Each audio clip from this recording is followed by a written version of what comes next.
Movie शुरू होती है एपोकेलिप्टिक वर्ल्ड से, जहां दुनिया काफी हद तक तबाह हो चुकी है और चारों तरफ रेत ही रेत है। बेसिक रिसोर्सेज जैसे पानी, खाना, सब्जियां, हरियाली, पेड़ पौधे, ये सब बहुत ही कम बचे हैं। फ्यूरियोसा, उसकी माँ और बहन एक कबीले में रहते थे। वो लोग जहाँ रहते थे वहाँ पेड़ पौधा पानी सब था। उस जगह को green place of many mothers कहा जाता था और ये जगह दूसरे बाहरी लोगों से छुपी हुई थी। अगर कोई बाहर से आदमी इस जगह चला जाता तो ये लोग उसे मार देते थे ताकि ये जगह सुरक्षित रहे बाहरी लोगों से। फ्यूरियोसा और उसकी बहन खेलते खेलते सरहद पार तक आ जाते हैं। फ्यूरियोसा कुछ फ्रूट्स कलेक्ट कर रही होती है कि उसको कुछ बाइकर रेडर्स दिखते हैं जो उस जगह को खोज लेते हैं और कुछ शिकार करके खा रहे होते हैं। फ्यूरियोसा दबे पांव जाती है और उनकी बाइक्स के पाइप्स को एक एक करके काटने लगती है, लेकिन वो पकड़ी जाती है। वो चिल्लाती है, भागने की कोशिश करती है और उसके गले में एक सीटी होती है और वो उस सीटी को बहुत तेजी से बजाती है। उसकी सीटी की आवाज़ कबीले वालों तक पहुंच जाती है और उसकी माँ उन बाइक्स का पीछा करती है। वो बाइक रेडर्स फ्यूरियोसा का हाथ बांधकर उसको बाइक पर लटका कर भागते हैं। उसकी माँ घोड़े पे बैठकर उनका पीछा करती है। उसके पास एक गन होती है जिससे वो एक एक करके कई सारे रेडर्स को मार देती है। लेकिन एक आदमी फाइनल डेस्टिनेशन तक पहुंच जाता है जहां पर और उसके बाइकर साथी और उसका सरदार था। ये कबीला बाइकर्स का था और उनका सरदार एक पागल सन की आदमी था जिसका नाम डिमेंटस था।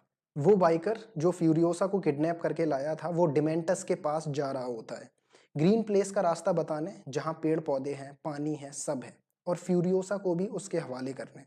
वो ऐसा इसलिए कर रहा होता है ताकि सरदार डिमेंटस की नज़रों में उसकी इज्जत बढ़े और वो नाकारा ना समझा जाए। वो बाइक से जा रहा होता है कि फ्यूरियोसा उसकी बाइक में एक रॉड फंसा देती है और वो बाइकर का गला फंस के आधा कट जाता है। वो अधमरा हो जाता है। दूसरे लोग उसको उठा के डिमेंटस के पास ले जाते हैं लेकिन वो कुछ बोल नहीं पाता और मर जाता है। लेकिन डिमेंटस फ्यूरियोसा को रख लेता है। वो उसे सेफ रखता है और खाने पीने को भी देता है। दो लोग उसकी सिक्योरिटी में भी भेजता है ताकि कबीले के जानवर जैसे लोग उसको हार्म ना कर पाए। रात को फ्यूरियोसा एक टेंट में होती है। उसकी सिक्योरिटी में दो तीन लोग होते हैं जिसमें से एक औरत भी होती है। बाहर रेत की बहुत तेज हवाएं चल रही होती हैं और फ्यूरियोसा की माँ इसी बीच आ जाती है। वो दोनों गार्ड्स को मार देती है लेकिन औरत को छोड़ देती है और फ्यूरियोसा को लेके बाइक से भाग जाती है। वो बची हुई औरत चिल्लाते हुए डिमेंटस के पास जाती है और फिर डिमेंटस का झुंड चेज करना स्टार्ट कर देता है फ्यूरियोसा और उसकी माँ को। थोड़ी दूर पहुंचने के बाद फ्यूरियोसा की माँ को लगता है कि हम यार बच के भाग नहीं पाएंगे, तो फ्यूरियोसा की माँ उसको बाइक देकर भागने को कहती है क्योंकि उसे पता लग गया था कि वो फाइनली पकड़े जाएंगे। उसकी माँ उसे एक बीज भी देती है जो शायद एक पेड़ का बीज है और उसे अगर कहीं बोया जाएगा तो उस बीज से एक पेड़ निकलेगा। फ्यूरियोसा की माँ उसे ग्रीन प्लेस वापस जाने का कहती है और कहती है कि ग्रीन प्लेस की रक्षा करना।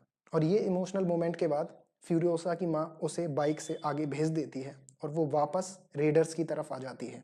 वो रेडर्स को एक एक करके गोली से मारने लगती है। गोलियों की आवाज़ सुन के फ्यूरियोसा वापस आ जाती है और रोते हुए अपनी माँ को देखती है जिसको डिमेंटस के लोगों ने पकड़ रखा है, उसको बांध रखा है और वो उसे जला रहे हैं। डिमेंटस उसकी माँ से बार बार ग्रीन प्लेस का रास्ता पूछता है लेकिन वो बताती नहीं और फाइनली वो उसको मरवा देता है फ्यूरियोसा की आंखों के सामने। डिमेंटस फ्यूरियोसा को बंदी बना के रखता है, हालांकि वो उसके साथ कुछ गलत नहीं करता। डिमेंटस सोचता है कि कभी ना कभी उसे ग्रीन प्लेस का रास्ता पता चल ही जाएगा फ्यूरियोसा से। डिमेंटस और उसका बाइकर झुंड कहीं जा रहे होते हैं कि उन्हें आसमान में एक लाल सिग्नल दिखाई देता है। वो सिग्नल का पीछा करते हुए एक आदमी तक पहुंचते हैं जो खुद को मरा हुआ समझ रहा है। वो आदमी पूछता है, क्या मैं स्वर्ग में हूँ? तो डिमेंटस बोलता है कि हम भी एक स्वर्ग सी जगह की तलाश कर रहे हैं जहां पर खाना है, पानी है, हर चीज भरपूर मात्रा में है। तो वो आदमी बोलता है, ऐसी जगह जहां हर चीज भरपूर मात्रा में है वो जगह तो सिटाडेल है। वहां पानी है, सब्जियां हैं, हरियाली है, सब है। और ये सुनकर डिमेंटस का झुंड सिटाडेल की तरफ निकल जाता है। सिटाडेल एक किले की तरह है जहां वॉरलॉर्ड इमोर्टल जो राज करता है। इमोर्टल जो आपने mad max fury road movie में देखा होगा। सिटाडेल में इमोर्टल जो की बहुत सारी बीवियां हैं जिनसे वो बच्चे पैदा करता है। लड़का हुआ तो वो उनको खिला पिलाकर बड़ा करता है ताकि वो बड़े होके उसके लिए लड़ सके, और अगर लड़की हुई तो यू नो, खचाक। इमोर्टल जो कि एक बहुत बड़ी आर्मी होती है वॉर बॉयज की, जिनका ऐसा ब्रेन वॉश किया जाता है कि अगर वो इमोर्टल जो के लिए लड़ते हुए मरेंगे तो उन्हें जन्नत मिलेगी। खैर, डिवेंटस अपने झुंड को लेकर सिटाडेल पहुंच जाता है और इमोर्टल जो को ललकारता है। और फिर इमोर्टल जो की आर्मी डिमेंटस के झुंड पर इतना तगड़ा अटैक करते हैं कि डिमेंटस और उसकी आर्मी को भागना पड़ता है। अब हारा हुआ डिमेंटस एक दूसरा प्लान बनाता है। इमोर्टल जो के कंट्रोल में सिटाडेल के अलावा दो और जगह थी, एक थी गैस टाउन और एक थी bullet farm. Gas town basically एक रिफाइनरी थी जहाँ पे गैसोलीन, डीजल, ये सारी चीज़ें प्रोड्यूस होती थी, ठीक है। और वो गैसोलीन का सिटाडेल में यूज़ होता था गाड़ियों के लिए, पानी के लिए, ठीक है, और भी बहुत सारी मशीन्स चलाने के लिए। और जो दूसरी जगह थी जो इमोर्टल जो के कंट्रोल में थी, वो जगह थी बुलेट फार्म। वहाँ पे हर तरह के हथियार बनाए जाते थे, बम, बारूद और बंदूकें। गैस टाउन पर जो राज करता था वो इमोर्टल जो का भाई था। तो डिमेंटस एक नया प्लान बनाता है गैस टाउन को हथियाने का। डिमेंटस और उसकी आर्मी गैस टाउन पे अटैक करती है और उसको कब्जे में ले लेती है। फिर वो इमोर्टल जो से सौदाबाजी करते हैं। डिमेंटस डिमांड करता है कि आधा टैंकर गैसोलीन के बदले उन्हें एक टैंकर पानी चाहिए, खाना चाहिए, आलू, कीड़े, प्रोटीन के लिए उन्हें ये सारी चीज़ें चाहिए। और अगर ये उन्हें नहीं दिया गया तो वो गैस टाउन को उड़ा देंगे और सिटाडेल का गैसोलीन का सोर्स खत्म हो जाएगा। इमोर्टल जो को सौदा मानना पड़ता है, लेकिन वो फ्यूरियोसा को देखता है डिमेंटस के साथ और उसे एक्सचेंज करने के लिए बोलता है। डिमेंटस फ्यूरियोसा को इमोर्टल जो को दे देता है। इमोर्टल जो फ्यूरियोसा को अपनी बीवियों के साथ रखता है ताकि वो किसी दिन बड़ी हो जाए और उसके लिए बच्चे पैदा कर सके। एक रात फ्यूरियोसा वहां से भाग जाती है, वो अपने बाल काट लेती है और एक गूंगा लड़का बन के अगले कई सालों तक सिटाडेल में रहती है। वो मैकेनिक का काम सीखती है और सिटाडेल में ही इमोर्टल जो के लिए एक लड़का बन के काम करती रहती है। और अब कहानी आगे बढ़ती है 7-8 साल। फ्यूरियोसा थोड़ी बड़ी हो चुकी है, वो सिटाडेल में मैकेनिक का काम करती है एक गूंगा लड़का बन के। इमोर्टल जो की सेना एक जंगी टैंकर बना रही है। उस टैंकर में बहुत सारा गैसोलीन को ट्रांसपोर्ट किया जा सकता है और ट्रांसपोर्टेशन के दौरान अगर उस पर अटैक हो जाए तो बहुत ज़्यादा फर्क नहीं पड़ेगा। वो टैंकर इतना ज़्यादा मजबूत था, उसमें बहुत सारे इंजन थे। फ्यूरियोसा भी उन्हीं मैकेनिक्स के साथ काम करने लगती है जो मैकेनिक उस ट्रक को बना रहे होते हैं। इस ट्रक को चलाने वाला एक बहुत ही बहादुर कमांडर होता है जिसका नाम होता है जैक। वो कभी भी गैसोलीन लाने गया हो तो कभी खाली हाथ आया नहीं, चाहे कितना भी उस पर अटैक हुआ हो। तो वो कमांडर था इमोर्टल जो की सेना का।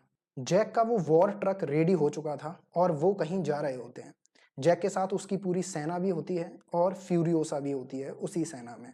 जैक के ट्रक और काफिले पर डिमेंटस के लोग बहुत तगड़ा हमला करते हैं और भाई क्या एक्शन सीक्वेंस था यार ये। कोई पैराशूट लेके आ रहा है, कोई प्लेन जैसा बना के कुछ आ रहा है। इस अटैक में बहुत सारे लोग मारे जाते हैं, बहुत तगड़ा एक्शन सीक्वेंस होता है।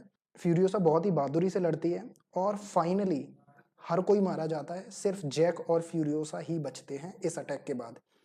लेकिन एक प्रॉब्लम हो जाती है कि फ्यूरियोसा की जो ट्रू आइडेंटिटी है वो रिवील हो जाती है इस अटैक के दौरान। फ्यूरियोसा जैक को मारने की कोशिश करती है ताकि वो ट्रक लेके अपना ग्रीन प्लेस भाग सके, लेकिन जैक उसको ट्रक से बाहर फेंक देता है। जैक ने लड़ाई में फ्यूरियोसा की बहादुरी तो देखी ही होती है।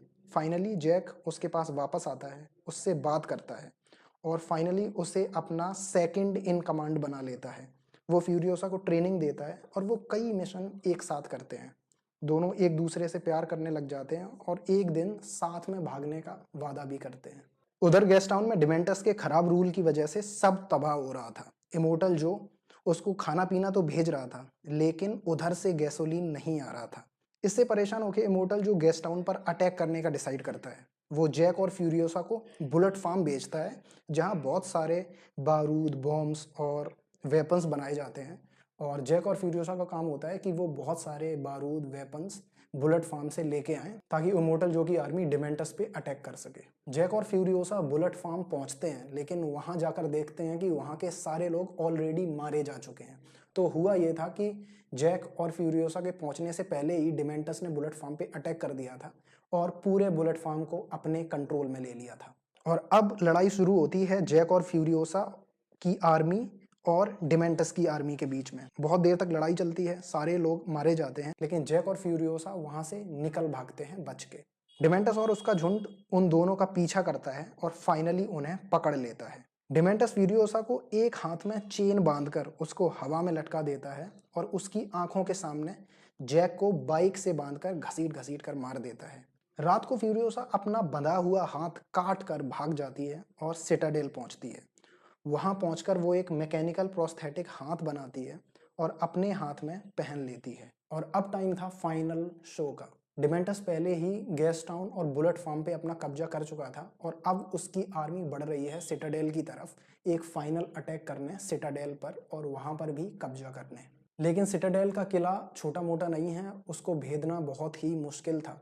तो जंग शुरू होती है दोनों आर्मी के बीच में, डिमेंटस की आर्मी और इमोर्टल जो के आर्मी, और ये जंग 40 दिनों तक चलती है। इस जंग में डिमेंटस की आर्मी पूरी तरह खत्म हो जाती है और फाइनली 40 दिन के बाद डिमेंटस 4-5 लोगों के साथ जंग से भाग जाता है।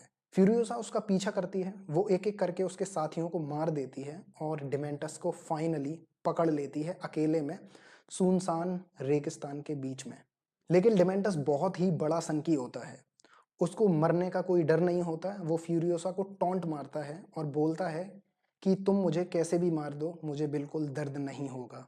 फ्यूरियोसा उसको गोली मार सकती थी, उसको कार से बांधकर घसीट सकती थी, उसे जला सकती थी, लेकिन ये सारे तरीकों से डिमेंटस शायद नहीं डरता। डिमेंटस फ्यूरियोसा को बोलता है कि हम दोनों पहले ही मर चुके हैं, अगर तुम मुझे गोली मारोगी तो मुझे पता भी नहीं चलेगी कब मुझे गोली लग जाएगी और मैं नर्क में पहुंच जाऊंगा। तो फिर फ्यूरियोसा ने डिमेंटस को कैसे मारा होगा, और फाइनली ये पता चलता है कि फ्यूरियोसा ने उसे बहुत ही दर्दनाक मौत दी थी। वो उसे सिटाडेल की गहराइयों में लाई, जहां शायद बहुत सारे लोग नहीं जाते थे, और वहां पर उसने उसकी बॉडी के अंदर वो बीज डाल दिया जो बीज उसकी माँ ने दिया था मूवी के स्टार्टिंग में।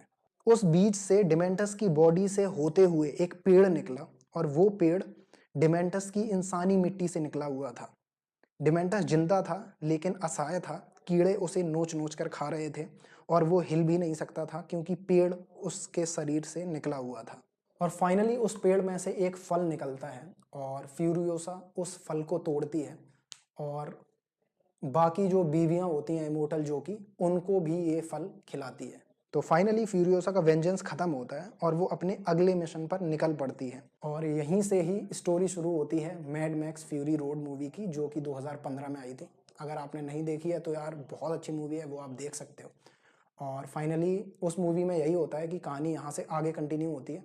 फ्यूरियोसा जो इमोर्टल जो कि बीवियाँ होती हैं उनको लेके भाग जाती है और फिर अगेन चेज होती है। तो ये कहानी थी यार फ्यूरियोसा मूवी की।